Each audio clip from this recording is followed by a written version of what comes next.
Today's game day advice is for those athletes that don't get a lot of playing time on game days. I've talked about this before, but I want to dive more into what your role is as a bench player. The thing I want to say is that your role on the bench is not permanent. I also want to say that sitting on the bench does not mean you are not a valuable player, and it does not mean that you are not a good player. But if you find yourself on the bench on game day, it does mean that is your role for that game.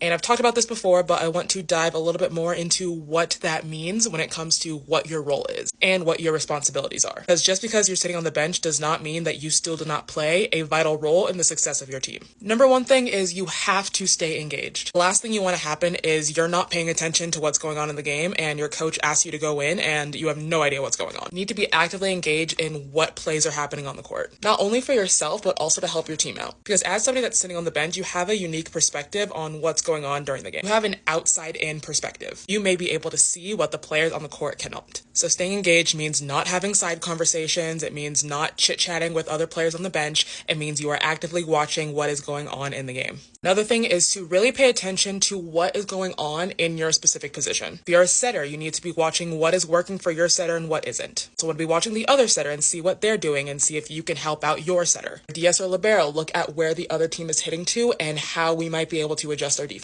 If you're a hitter, look for what is open on the other side of the court so that you can tell your hitters where they should hit. And this is information that you can communicate during timeouts. Another big one is obviously bringing energy and cheering. Opportunity to bring calm to the chaos. As somebody that's sitting on the bench, you also have the chance to bring your team down if you're not careful. Negative energy is just as contagious as positive energy. On the bench, pouting about not playing, having poor body language, that is going to bleed into what is going on the court. It might not seem like it, but if there is this huge divide in energy between the people on the court and the people on the bench, it can bleed into what is going on onto the court. If you're not helping the team, you can be hurting the team. Another piece of advice is if you do end up going in, you don't have to do anything crazy. Not expecting my bench players to make these crazy plays. Obviously, I understand that they're cold. I understand that they're coming off the bench, so I'm not expecting them to just get a kill right off the bat or get an ace right off the bat. And I'm putting them in because something needs to be changed. So if you're coming in off the bench, I would recommend just working on playing smarter. Bring in that unique perspective that you saw when you were on the bench. That as an opportunity to show your coach why you should be on the court more. And if you do want to talk to your coach more about playing time, wait until after the game. Game time, you have to accept the role that you've been given, but after the game or during next day's practice,